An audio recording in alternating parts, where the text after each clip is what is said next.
সিনেমার কথাটা আপনাদের সবার সাথেই শেয়ার করলাম। একটা এই বছরে আসবে, আরেকটা এখন পর্যন্ত আমি এক্সাক্ট ডেটটা বলতে পারছি না কবে রিলিজ হবে, বাট কোনো আপডেট যদি আমি পাই অবশ্যই সর্বপ্রথম আপনাদেরকেই জানাবো। আপনারা তো সবসময় আমাকে এমন গল্পের সাথেই দেখেছেন যেগুলো খুবই বাস্তবধর্মী এবং এমন কিছু গল্প যেটা আসলে গল্পটা শেষ হয়ে যাওয়ার পর কিংবা কন্টেন্টটা দেখে ফেলার পর কিছুক্ষণ মানুষকে ভাবাবে। তো আমার ফিল্মের ক্ষেত্রেও সেই ইচ্ছাটুকুই ছিল, ফিল্মটা দেখার পর কিছুক্ষণ তারা আসলে এটা নিয়ে ভাববে কিংবা নিজের মনে তাদের একটা প্রশ্ন উঠবে। তো ডেফিনেটলি আমার দুটো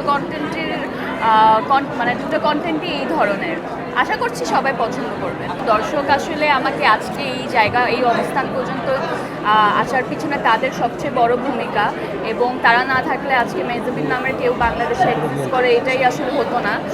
তো সবসময় আসলে আলহামদুলিল্লাহ আমি ফ্যান কিংবা আমার কলিগদের, ডিরেক্টরদের, আপনাদের সবার সাপোর্টটুকু পেয়েছি সব সময়। তো আশা করবো আমার মুভির ক্ষেত্রেও আসলে সবার ভালোবাসাটুকু, সবার দোয়াটুকু আমি পাবো। প্রত্যেকটা ঈদে আসলে এমনটাই চাই, আমাদের কলিগরা সবাই মিলে ইন্ডাস্ট্রিটা এগিয়ে যাবে, সবার ভালো ভালো কন্টেন্টগুলো রিলিজ হবে, তাহলেই আসলে ইন্টারন্যাশনালিও একটা সময় আসলে বাংলাদেশের ফিল্ম কিংবা মুভি ইন্ডাস্ট্রিটাও আসলে পরিচিতি পাবে।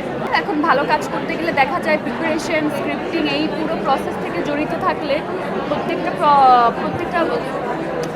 প্রজেক্টের পিছনে 3 থেকে 4 মাস চলে যায়। তো 3-4 মাস যদি একটা প্রজেক্টের পিছনেই যায় তাহলে বছরে 3-4টার বেশি আসলে করা সম্ভব হয় না, যদি কোয়ালিটি মেনটেন করে আসলে কাজ করা যায়।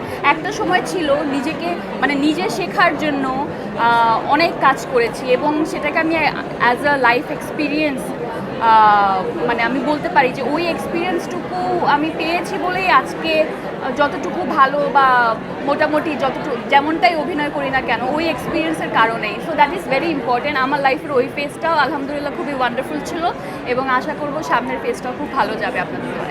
কোনো কিছুই ছাড়তে চাই না, নাটক আজকে আমাকে এই জায়গায় এসে দাঁড় করিয়েছে, তো আমি ওই জায়গাটা কেন ছাড়বো।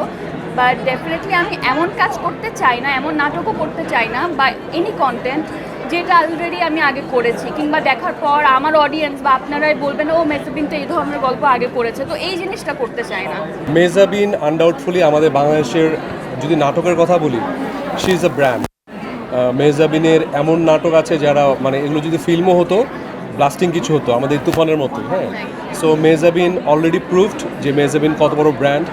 এবং আমি আজকে আপনাদের সামনে একটা কথা বলতে পারি, মেহজাবিন আমার অনেক ভালো একজন কলিগ, আমরা একসাথে অনেক কাজও করেছি, এবং মেহজাবিন আজকে এখানে এসেছে, তার ধামাকা আরও বাকি আছে। মেহজাবিনকে আমরা হয়তো আরও বড় পরিসরে, আরও বড় গ্র্যান্ডভাবে আমরা এখানে নিয়ে আসবো।